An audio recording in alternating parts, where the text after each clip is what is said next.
Is this the ghost of Jack Smith, a Democrat senator indicted for bribery? Keeping you informed and engaged, now more than ever. This is Sekulow. We want to hear from you. Share and post your comments or call 1-800-684-3110. And now your host, Jordan Sekulow. Hey, welcome to Sekulow. It's Friday. I'm back in the studio after touring around traveling in New York and the UN General Assembly. We're going to have Mike Pompeo back on today with us to discuss some of these threats made against him by Iran's president right from the UN podium at the UN General Assembly. So a lot to talk about there. But some new information, and now you may have remembered Bob Menendez's name as a U.S. Senator, Democrat from New Jersey. 6 years ago, the Jack Smith team tried to prosecute him, and that didn't work. That didn't hold up in court. Very similar charges as you're hearing today, bribery by individuals to protect them, to put certain legislation in place. This time, it's him and his wife who are being charged by protecting three businessmen from New Jersey and Egypt. It's the Southern District of New York. There was a raid on his home in June of 2022, nearly $500,000 in cash, 81 ounces of gold bars that value $155,000. You know, Logan, those gold bars, always of interest to you, and a luxury vehicle. Well, I mean, both of those things. Yeah, of course. Now, this is, again, the second time. I got thrown on the bus for my love of gold bars. Well, I'm a gold bar collector, like a pirate. I'm an old pirate. Well, these gold bars look like they were from a pirate ship. They do. Can we show them? Yeah. Can we show them? It's Friday. We have them on the big screen here. Okay, those are not like Dubai polished gold bars. Kilos, as you'd expect. Yeah. Egypt was involved in this, of course, as you would suspect from gold, yes. maybe from the time of the pharaohs. Yeah. The question is, though, is this a legitimate indictment, or is this, again, because the Biden administration is pushing for an Iran deal, similar to what the Obama administration was pushing for, and Menendez is one of the only Democrat senators who votes against the deal and puts the deal in jeopardy, especially in a very divided Senate.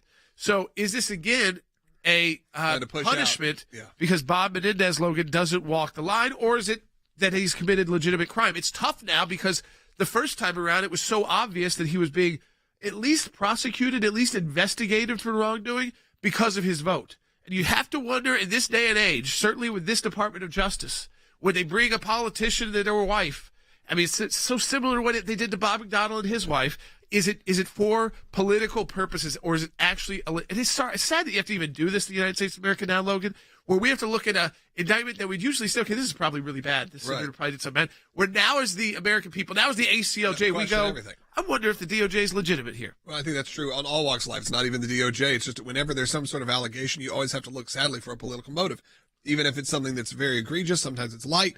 Why is it happening? A lot of times it is not what's on face value.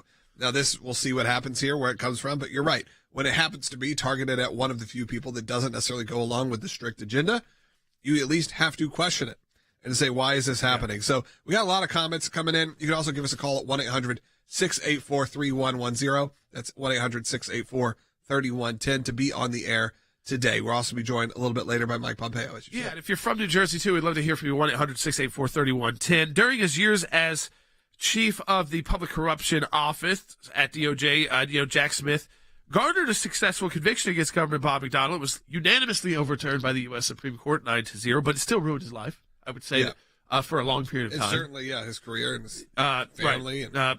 You had he went after John Edwards. Remember that? And that was about like his haircuts and something he paid somebody the money and a hung jury to mistrial. Secured a victory against a congressman, Rick Renzi, who was a Republican, but he was pardoned by Trump, and then had an unsuccessful prosecution of Bob Menendez that he laid the groundwork for. That was 6 years ago.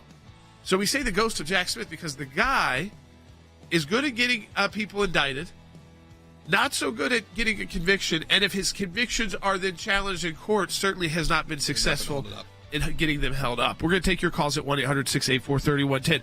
We have more to talk about in the case involving these 14th Amendment challenges to your right to vote for who you choose on the ballot. We've just secured the West Virginia GOP as another client. Another state will be filing in. There's an additional state I can't announce yet.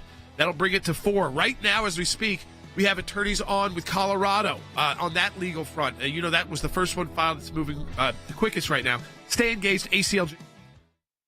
New Jersey Senator Bob Menendez and his wife indicted by a federal grand jury.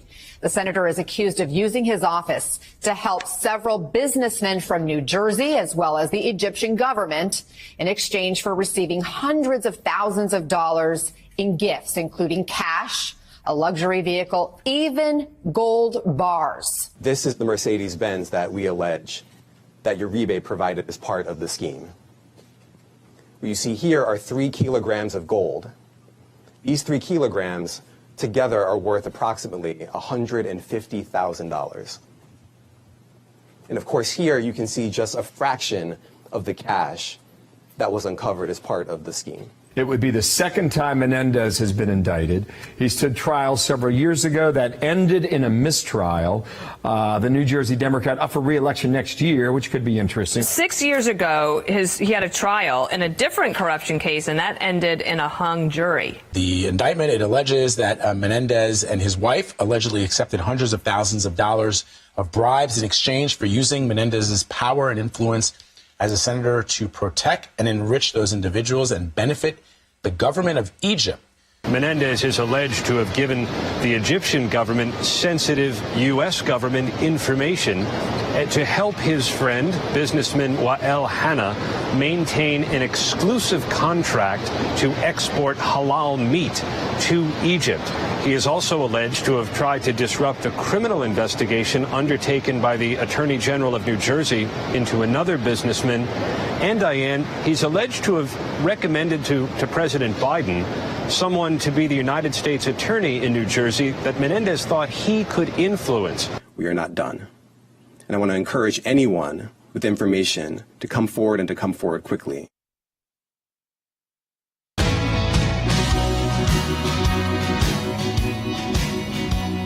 right, welcome back to Sekulow. We're taking your calls too. Listen, a lot of you already are figuring out the parallels here.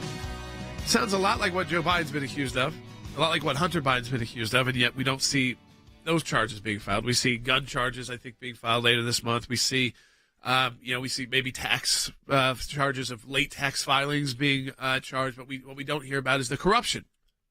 It's been widely alleged, and yet it's like no one is actually looking into that, and that's because it appears that the people who supposedly had the power to investigate into that don't actually have the power to investigate it, like David Weiss and some of these U.S. attorneys who, when they were put into that role, said, you've got full power, and then you learn that they don't really have that kind of power at all. So, of course, there is a bizarre disconnect here between going after the U.S. senator who has bucked the White House before on its Iran policy under the Obama administration and likely under the Biden administration. If they tried to reach some kind of nuclear deal, he's been very much a supporter of Israel, which has been out of line with the mainstream Democrat Party. So it seemed like that last time he went through this 6 years ago, it was like if he couldn't get him then and he got reelected. I'll bring in Andy on this because, Andy, it does seem like some of these prosecutors, they get obsessed with one individual. And so it's like 6 years, they couldn't get the charge, they get thrown out of court, they can't get a conviction through, but they're obsessed. So instead of looking at kind of like moving on to the next problem, they're still stuck on how do we get Bob Menendez thrown in jail. Let's include his wife this time. And I'm not saying that the charges aren't adequate or they're not legitimate, but it seems like they just get a focus on you, and it's kind of unfair. Well, it is. It's a kind of a prosecutorial fanaticism. They focus on a person and they determine they're going to get him. And they're going to get him at all costs, whether it's McConnell or John Edwards or Renzi or, in this case, Bob Menendez. Jack Smith has made a determination that he's going to take him down. He couldn't take him down last time. Abby Lowell stood in the way, his lawyer from Washington, D.C. I presume he'll get Abby Lowell again to defend him in the Southern District of New York in this case. But it's just a determination, a fanatic determination to target a person and to get him until he goes down. Now, I'm not saying Menendez is innocent of these charges. I'm not saying he's guilty of these charges. That has to be proven beyond a reasonable doubt in a federal court when he's tried. But, I mean, they have focused on him, and they're going to get him. One way or another, they're not going to let him go, Jordan. Yeah, I mean, I read the charges. They're kind of broad, to benefit 3 businessmen from New Jersey and Egypt. And I think about a senator's role, Logan. You think about how many business people they meet with who might also be donors to their campaigns. I mean, some of this, you better have your evidence in court because it just sounds like politics as usual, not necessarily right in Washington, D.C., but kind of what we've come to expect in Washington, D.C. is that a lot of these senators do protect their donor friends. I mean, and at what line does it actually become a crime that your wife is engaged in, too? I mean, I feel like that's always like next level when you try to bring charges against their wife. Yeah, and we see that, like you said, you saw it with Bob McDonald. You see these kind of things that happen with families. I mean, again, we're not defending it. We don't know, what exactly happened here, but you do have to question all the motives, and these days, especially when there are politics involved that are not always clean cut. It's not like the left's going after the hard left. It is the left going after one of their few that's obviously a Democrat, but at least will question. Yeah. I mean, party line. Think about, because of what Donald Trump's facing legally, they don't want you to even have a vote for him. And these 14th Amendment challenges are not going away. We are adding additional states. So as we speak, I can tell you today we've signed an agreement retainer with the West Virginia GOP. There's another state already that we're right on the edge of announcing as well. I'm not going to announce it today, so that would bring us to 4 of these. Colorado, that case is moving forward. Some of these cases are going to get dismissed, rightfully so. But in some of these cases, you're going to have trials. Evidence is going to be presented. Discovery is going to be done. And we're in those pretrial conferences as we speak right now in Colorado. While we are having this broadcast, we've got ACLJ attorneys on the calls in Colorado at these pretrial hearings with the judge. So it is a time to support the work of the ACLJ as we protect your right to vote, Logan, because they use the same idea as the fact that the president's been indicted in 4 different jurisdictions. I think, 90-plus different charges he's facing, 100-plus years in jail. I mean, life in prison, all these issues. And the idea is that his poll numbers have gone up. So now they've said, well, since it looks like he's going to win the nomination, Democrats and elite Republicans in Washington, D.C. are working together to try and get him not off the ballot, but to be able to prevent from counting any votes for him on the ballot. Yeah, I guess, is that sort of the caveat here? Yeah. We've been trying to say that, too. It's not necessarily not on the ballot You now. can write him in, but they won't count it. Even if you write him in. So, right. So he wouldn't be on the ballot, and you can't vote for him if you want to. You're controlling who you're going to vote for and who you're not going to vote for. I don't think that's something that you would hope you would see even Democrats go, this could very much backfire us on the future, but they don't seem to care. Yeah, I mean, Ricardo on YouTube writes in bribery and selling influence. That's happens with what happens with Joe Biden. That's where the people question is. Joey on Rumble. I wonder what Menendez did to make the DOJ mad, or is he the scapegoat for the DOJ to try to make the country think they are not biased? It does seem like the DOJ is on a rampage, Andy. It is on a rampage. They're making this determination now to come after this U.S. senator. And I don't know, again, as Logan said, I don't know whether he's innocent or guilty. That's not for me to decide. That's for a jury of 12 people in the Southern District of New York to decide. But they certainly have focused the guns on him, whatever reason, maybe because he veered away from the Justice Department, the administrative policy with respect to Israel. Maybe he made him mad. He made somebody angry, and they found gold and they found stuff stuck in the clothes. And then now the wife is a defendant, too. That always puts a lot of pressure. I prosecuted a man and his wife once in a tax fraud case. That put a lot of pressure on that husband. He pled guilty because I cut his wife loose. And it's the same kind of thing. That's really putting a lot of pressure on Menendez right now when his wife is a co-defendant in the case. He may topple because of that and do something to cut a deal for her. Who knows? Yep. All right, you want to go ahead and take a call? Let's go to Mary Ellen, who's calling in Illinois on line 1. Mary Ellen, welcome. Oh, hello. Thank you for taking my call. My theory is I think it's a distraction because I listened to those interviews with in Congress with Merrick Garland, and after listening to all of that, I thought to myself, oh, I wonder who they're going to pull out of the rabbit out of the hat to, have a distraction. And sure enough, I hear this, and I'm thinking, oh, well, here we go again. Yeah, so you had Merrick Garland testify for the first time since Republicans had taken back the House. He said, there's not the two-tiered system of justice, Logan. I didn't have time yet to even comment on this, but he did the hearing, and he said, it's not what you think.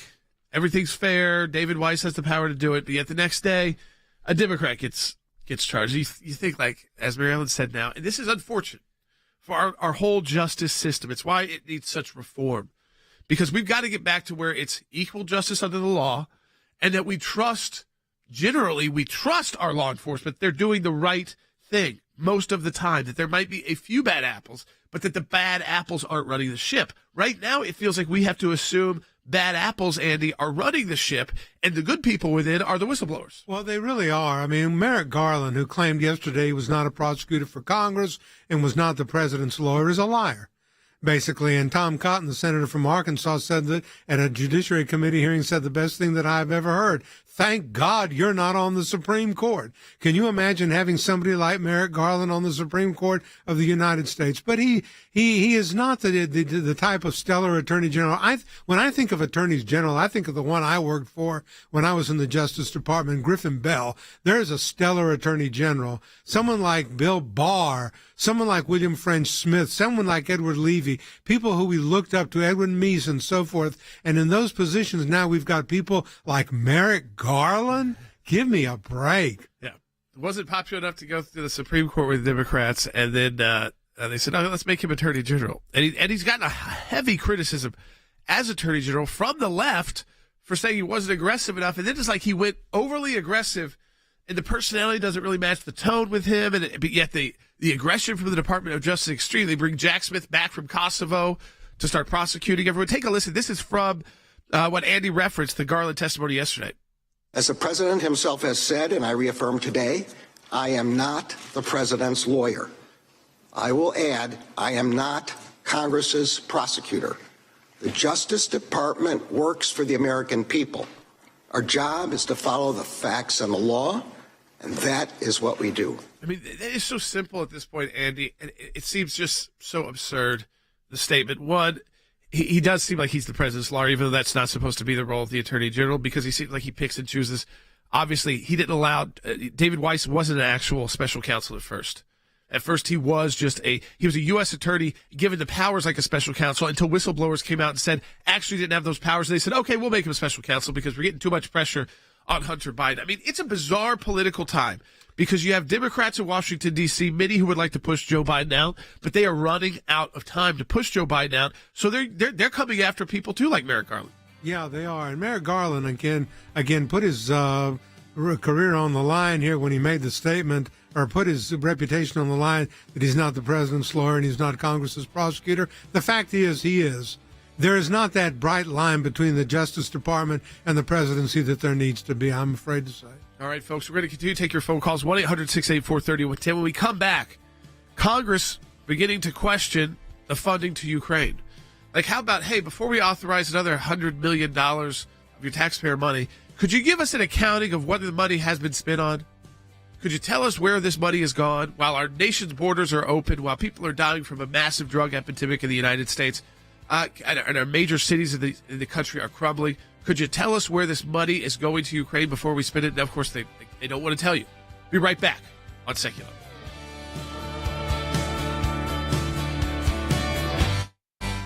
When we see something, when we hear something, when we're concerned about an issue, we don't just talk about it. We do something about it. And that goes to our Government Accountability Project. If we allow leaders in Washington, D.C. to make decisions behind closed doors, unaccountable to the people, then we are going to get skewed and corrupt decisions. There are lots of other places that do lots of important work for America, but the ACLJ has taken up a lane which is irreplaceable. The Freedom of Information Act, that's a statute that allows us to get information from the government. It starts with a letter from our offices in Washington to these agencies, and it says, give us this information on these topics.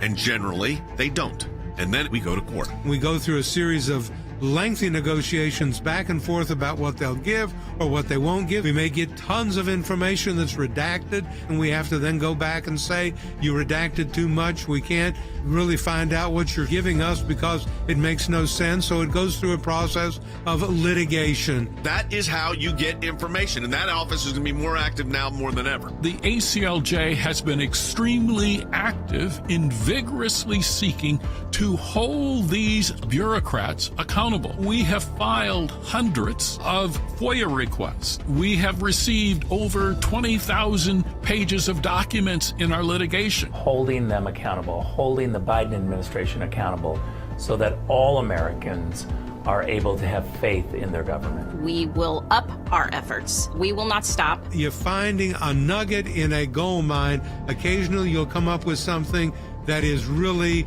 a bombshell, but you have to persist in doing it, and that's what we do. That's a little bit of what we do through our Office of Government Accountability, and of course that comes under our Office of Government Affairs.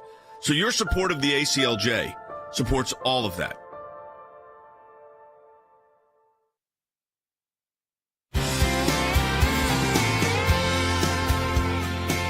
Welcome back to Sekulow. We are taking your calls to 1-800-684-3110. I am not trying to downplay, by the way, the charges against Bob Menendez. I'm not even defending Bob Menendez. I just am suspicious now of all DOJ moves the day after, Merrick Garland's given this testimony about how now nonpartisan the DOJ is, that they come after Bob Menendez again, a Democrat. I also look to the Ukraine issue. It's Washington's favorite issue is the issue in Ukraine. And what we are seeing now is, Logan, members of Congress finally, J.D. Vance leading this with Chip Roy, who's been on the broadcast a number of times. They've got a request for another $24 billion in security. That is on top of the U.S., which has appropriated $114 billion in supplemental funding for Ukraine, on top of $70 billion of military hardware, so nearly $200 billion. And they come to Congress for another $24 billion. All Congress said is, we would like to know how the money has been spent. This has been a country that's been ripe with corruption before.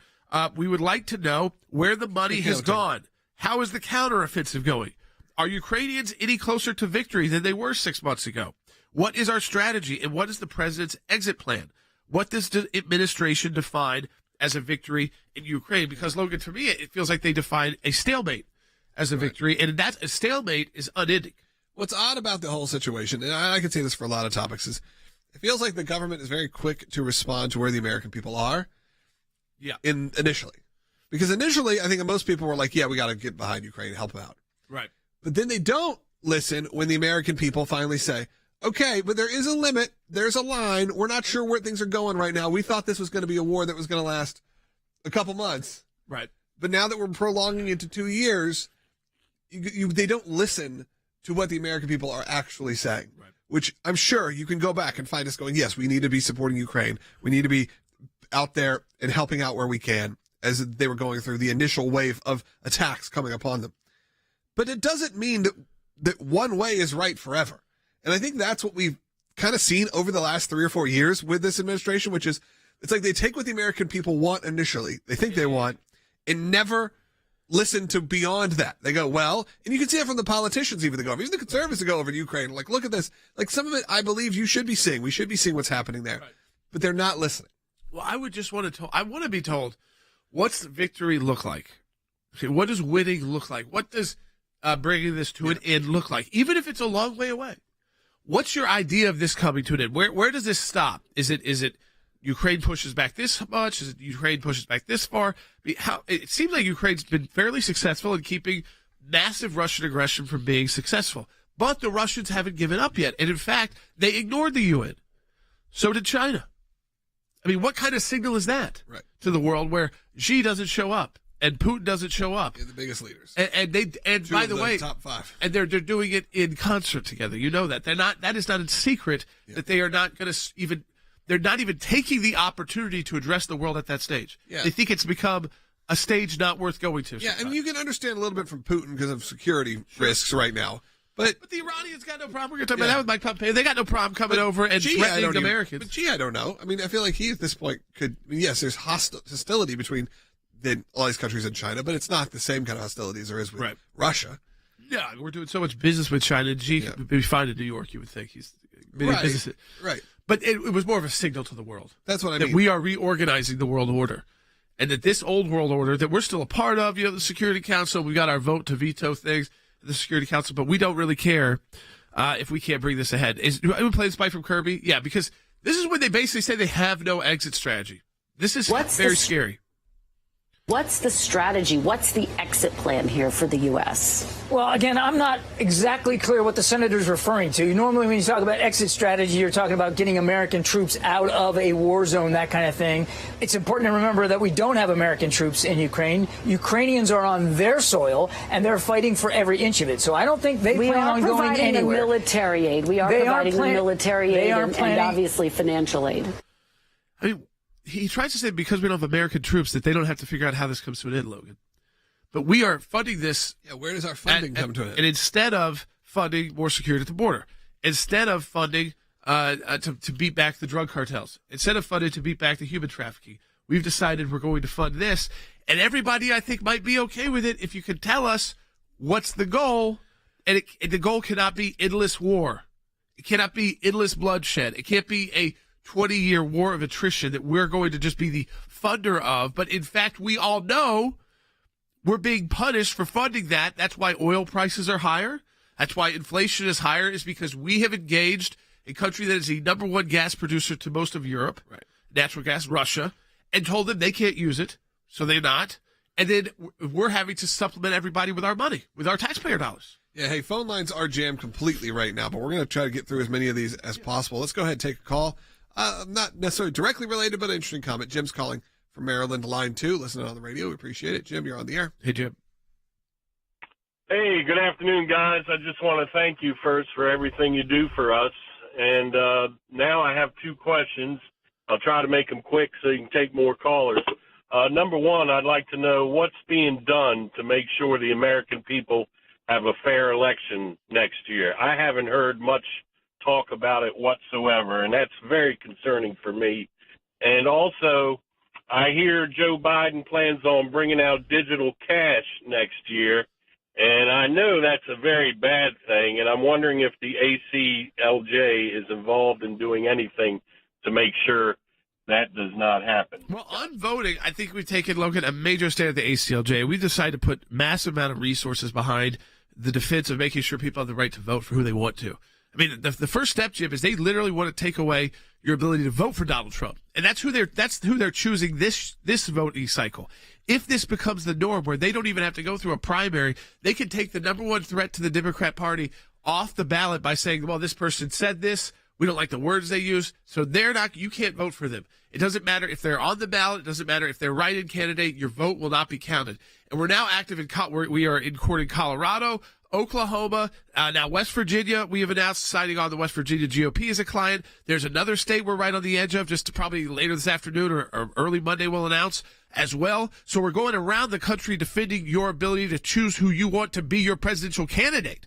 So that is part one. Now, part two on the finance side. Will, you want to jump in here a little on the financial news? I just saw an alert. He just sent a thing that all I saw was Death Star. So it got my attention.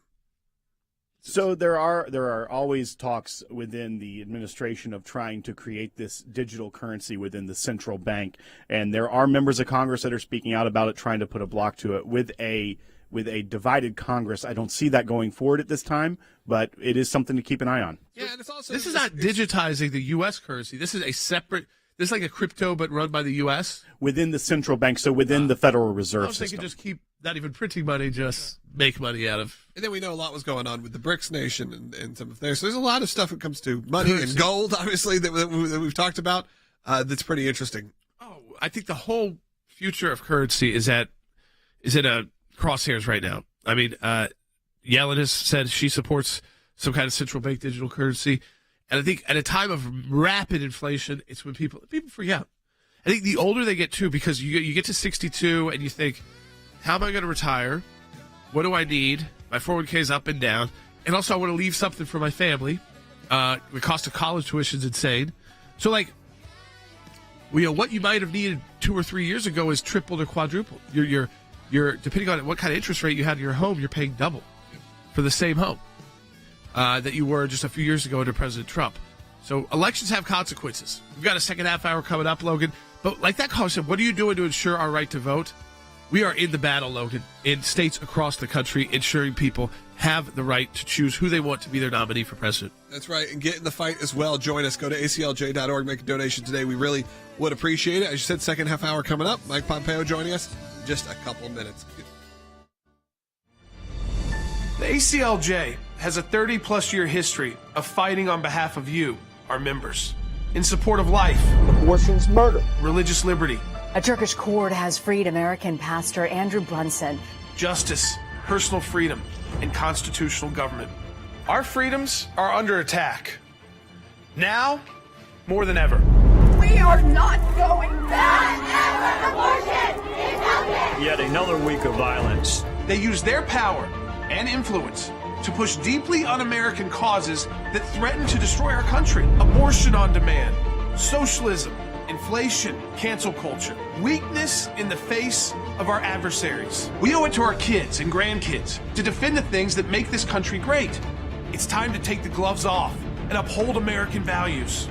Go to acljaction.org to learn more.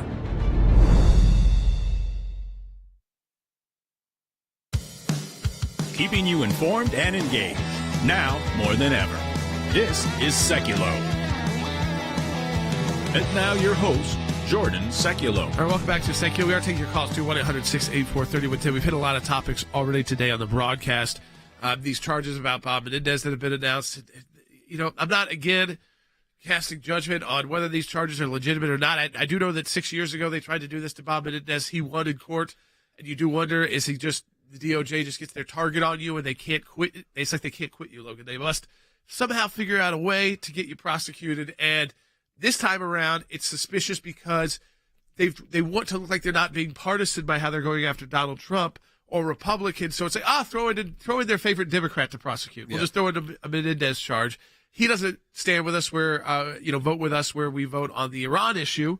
So let's bring the charges against him again. Yep. Let's go ahead. Let's go back to the phone calls. 1-800-684-3110. And Mike Pompeo is going to be joining us in the next segment. Let's go to Todd, the state of Georgia, on line 4. You're on the air. Hey, Todd. Hey, yes. Thanks for everything you do. I just wanted to point out that after World War II, the Marshall Plan, they had an inspector general to follow money. And if you add up the Ukraine money and everything that's being given to illegal aliens, it's probably approaching $500 billion.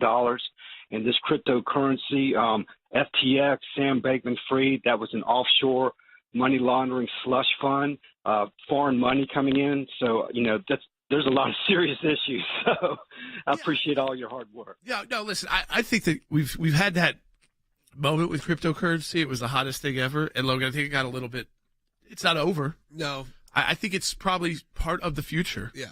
But I think that it got so hot. There were conferences going on. There were people putting a lot of money into it. It was going up. And then it's not worth nothing, but it's certainly leveled out. It was. And I think a lot of that had to do with what's going on the last couple of years even. It was a growing trend for, I think, a lot of people. And it kind of fell apart. And that happens. Stock markets drop. Everything moves up and down financially. When you've got something to break through the entire normal doing business as normal. And I think that's also, doesn't necessarily not tie into what's going on with Menendez, is that it's also a different kind of traceable funding. You know, it's kind of like I said, I always talk about like the collectibles boom that happened during COVID. That a lot of that was money moving around. Some of it was real. Some of it was real. Yes. But some of it was like the price of art skyrocketing, the price of a comic book going from, one that would be $2,000 or $3,000 to $50,000. And you're like, well, what happened here? And then they would settle back. Now they've all settled back down all of a sudden in last year. No one's complaining. So you're not telling me that like the guy who bought the Fantastic Four #1 for $100,000 last year, this year he's fine with it taking a $70,000 loss. That's not how this works. No. And I think the similar happened with the crypto world. There's a legitimate side of it, and then there's kind of a dark underbelly side of it. Yeah. And just like there is in everything. So you have to kind of sort through all of that. Yeah, and there were these massive banks that were having to be bailed out with huge investors like the Sam Bankman. That whole bank. That whole thing. We were bailing out billionaires to make sure that I remember having Harry on, and we were talking about how we were having to bail it out because if we didn't bail it out, the entire U.S. economy was about to crash because all these billionaires were invested in it. And all the billionaires hire so many people. Like when you start looking at their tentacles, they're employing all of us, and they're paying everybody for their jobs so that if they start falling, the whole economy falls. So people really didn't even feel the pain from those banks failing. Yeah. But what they did do is make people think twice about investing. Yeah, well, I think when you had people like Fried, and you also have, even honestly, the sort of them trying to politicize and take down Elon Musk, and he was such a proponent of it. It's similar to like driving a Tesla. It almost becomes a political statement now. And I think that was similar to the whole Dogecoin situation. Everything that happened another there. political statement the other way. A few I years did ago. too. Now it's Now it's the opposite. Yeah. So, again, I don't know. the country, it's Hopefully a you get unique a car place. to We're going begin to talk to Mike Pompeo about it when we come back from the break. I do want you to support the work of the ACLJ because one thing that we are sure of is we're going to have an election. And what we at the ACLJ want to make sure is that you get to choose who you want to be your nominee for president. And that you're not going to let unelected judges and these individuals file things and say, you can't have this person on the ballot. You can't vote for them in the primary. Because, why? They're leading in the polls. They're the greatest threat to the party establishment or the D.C. establishment. So we're fighting in Colorado, in Oklahoma. We are fighting now in West Virginia. We can announce that. There are more states to announce as well. Go to aclj.org and support our work to defend your right to vote. That's at aclj.org. Democrats in several states trying to keep former President Trump from being on the ballot in 2024, and their argument is the 14th Amendment. Colorado may be the first state to test Trump's constitutional eligibility. It certainly won't be the last. Colorado's Secretary of State Jena Griswold said she's been talking to other secretaries of state about it, telling Politico, we can expect a lot of lawsuits filed on this issue across the nation. We are up to 13 legal actions that have been filed in different states to try and remove President Trump from the ballot. Some are being filed by organizations, some by individuals. This fundamentally goes to your right as a citizen in your state to vote for the candidate of your choice that qualifies. This is a determined effort, the likes of which we haven't seen, and is something we're all going to have to work our tails off to make sure doesn't become the dominant political force in America. So it's so important. You know, we're engaged right now in the intervention process in Colorado on behalf of the Colorado Republican Party. We're working with other states. Every state is different, so how we approach it legally as the ACLJ is going to be unique. But our resources, we are putting more and more team members on this on like a full-time basis. This is a coordinated effort to impact your right to vote. Whether you're for Trump or not for Trump, it really doesn't matter. Because if they could do this to Trump, they can do it to anybody. We've got a petition that's up. We need to get 100,000 because some of these cases we're going to directly intervene in. Others we're going to file amicus briefs because we're not going to be able to intervene. For those amicus briefs, we want to be able to say we have 100,000 members that have signed up. So we can play multiple roles in defending our rights across the country. So sign the petition. It doesn't cost a thing. And then share it with your friends and family so we get that 100,000 number. Do it today at aclj.org.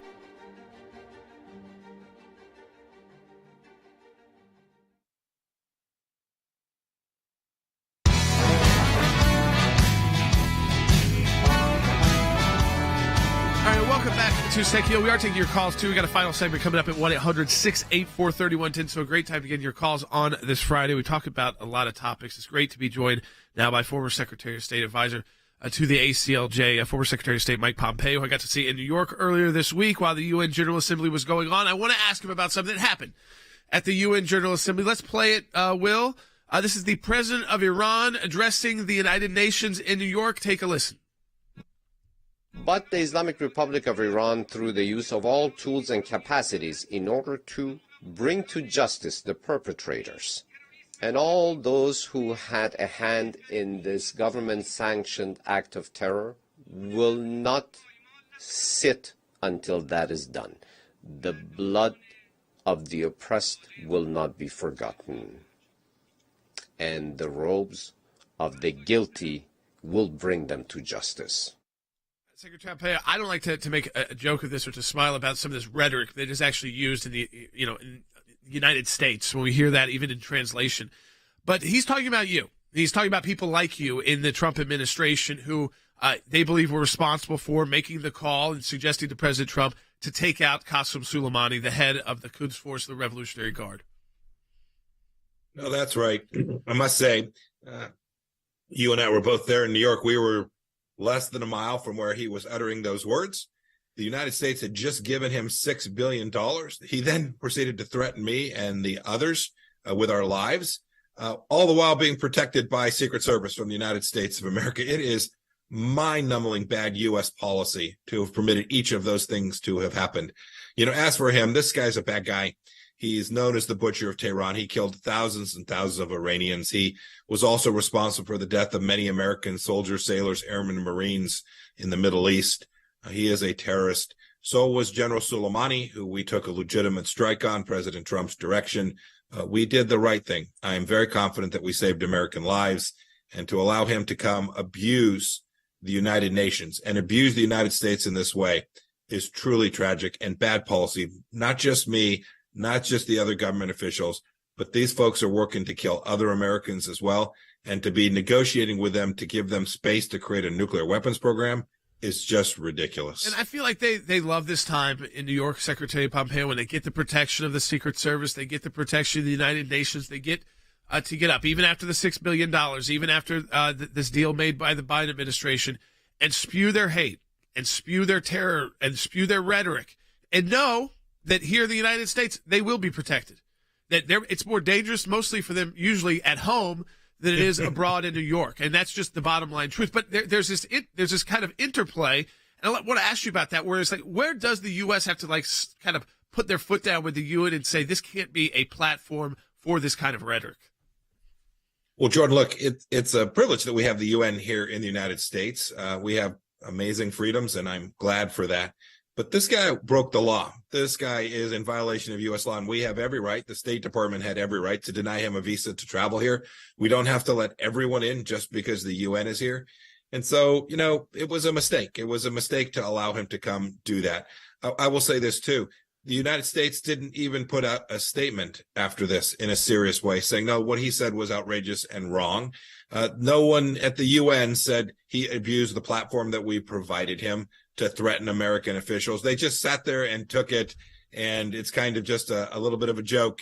And then he'll go back to his country a hero and with more power than he had when he left there. Yeah, act like he's a tough guy by uttering these words. But as you remind people, what people in Iran won't see is that the reason he can utter those words with such confidence on that stage is because he's being protected by Americans and being protected by UN staff so that nothing happens to him.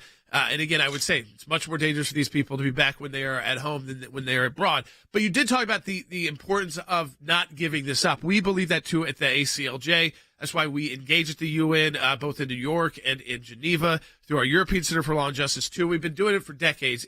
We feel like if you just say, I don't like this institution, we just give up on it, that the world is going to be a worse place, so we're going to have less influence. So let's use all the influence we can. So if it's going to be right at home here in the United States, and we're kind of re-engaging in this post-COVID world where we're having meetings again and we're back together again, we need to use these opportunities for good. Jordan, you have this absolutely right. We have the ability. America's moral force in the world has the ability and capacity, when America is led properly, to do precisely that, to shape the conversations at the United Nations. Look, the United Nations has all kinds of shortcomings. The ACLJ has absolutely made it better and has stayed engaged there at the International Criminal Court, all the other elements of the international space where America's leadership can matter and make lives better for every American and people all across the world. We can't simply throw up our hands. We have to stay at it. And I regret only that this year we engaged at the UN, but we did so from a position of weakness. Yeah, it does feel that way when people see those kind of comments and they realize, they say, how is this happening? He's threatening American blood in a stage right in America and being protected by Americans at the time. Now, I do want to go to something more positive. Prime Minister Netanyahu of Israel unveiled a vision for a new Middle East at the UN, and we know that the Biden administration has been pushing against this and these positive moves that were happening under the Trump administration as your time as Secretary of State. But he announced the governments of India, Israel, the UAE, and the United States, a new joint space venture.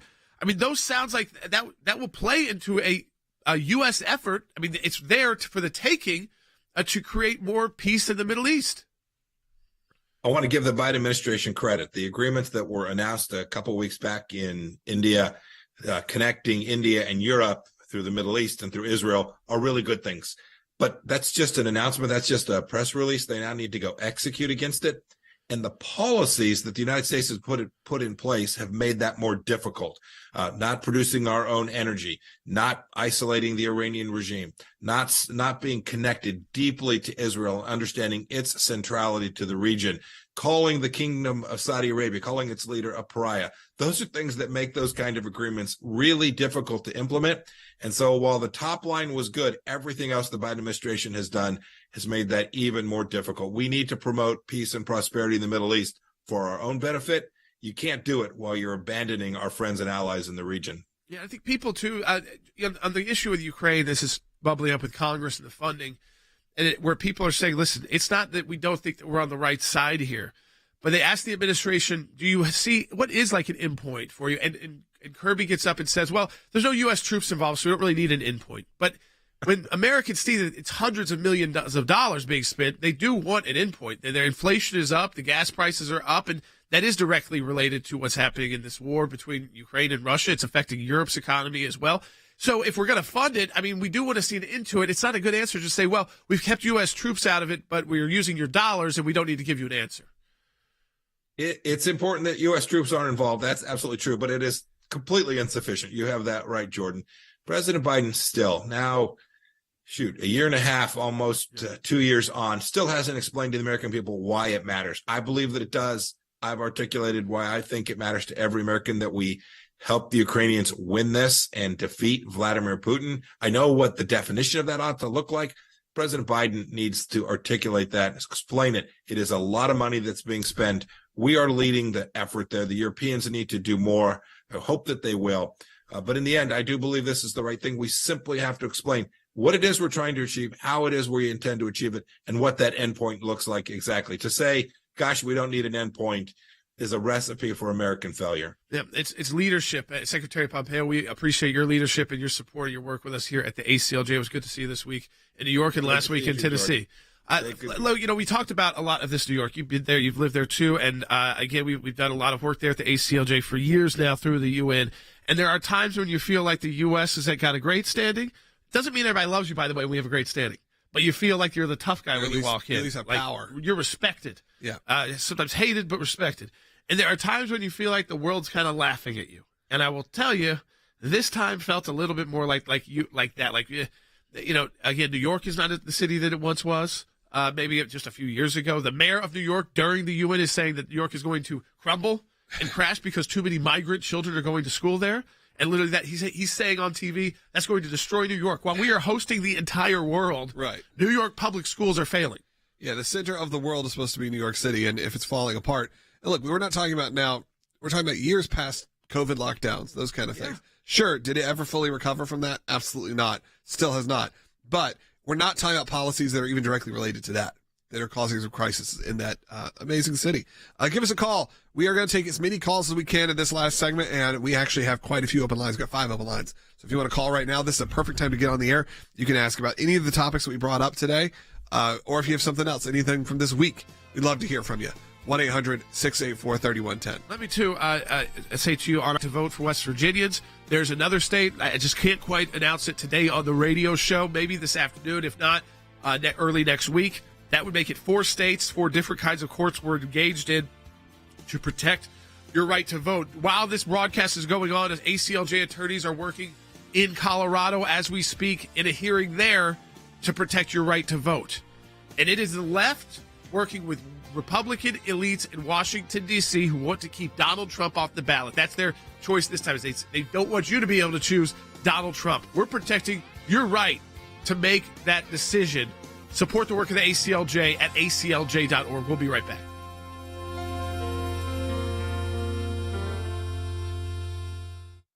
The ACLJ's work at the UN Human Rights Council is extremely important. We're taking specific, concrete action to protect those that cannot speak out for themselves. The Human Rights Council is the entity within the United Nations body that is responsible for promoting and protecting all human rights. Lives are on the line here. This is putting real cases with real people in front of the UN. As the UN is currently the international stage to address these issues, we want to make sure we are there speaking up for the victims of religious persecution who are often dismissed and overlooked. Ministry of Presence is actually a very effective tool when fighting for justice. Putting this forward before the Human Rights Council is a very important part of our advocacy for people that really can't speak up for themselves. You get to name and shame publicly world powers. No other place you can really do that. You can do it on your radio broadcast. That's not our audience, though. These are international actors. You get to go into their home at the UN, where that's their safe space for a lot of these bad actors, and call them out. Through our European Center for Law and Justice, which is an NGO, we participate in each session, drafting written submissions and delivering oral interventions covering the most egregious human rights and religious liberty violations. We do it at a very different level. You've got to push and push. It's important to be front and center, because what that does is enable us to report firsthand. And what we're doing is getting actual action from this. People released from prison because of our advocacy at these levels. We are committed to defending religious liberty and human rights worldwide, and we will continue to be actively engaged at the UN Human Rights Council and with its subsidiaries every chance we get. Visit aclj.org for more information.